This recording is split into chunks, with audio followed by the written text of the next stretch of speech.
Hi! In front of me is Motorola Edge 30, and today I would like to show you how you can connect it using Bluetooth. Firstly, go into Settings. Now you need to choose Connected Devices and tap on Pair New Device. After that, wait for available ones to show up and click on the chosen one.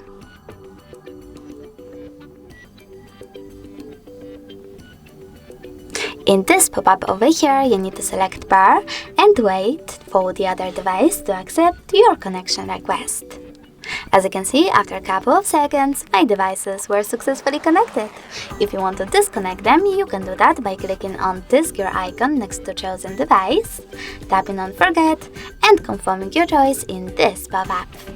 Thanks so much for watching. If you enjoyed this video, leave a like, comment, and definitely subscribe. Bye!